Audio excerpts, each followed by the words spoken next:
Everyone, it's Stream Trades here with you again, and we are looking at the Ethereum chart because we have not talked about Ethereum for a while.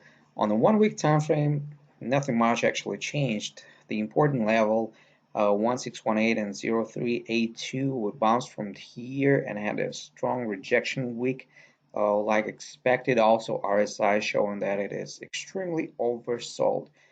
Look at stochastic RSI showing in the downside there is a crossover which potentially signals about a possible movement to the upper side.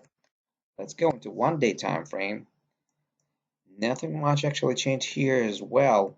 On the RSI, they're still oversold. Stochastic RSI showed the cross and the little move to the upper side. Let's go lower and look at 6 hour time frame. On the 6 hour time frame, we already see that the price reacts with EMA ribbons. Also notice that there was a divergence on RSI with the price.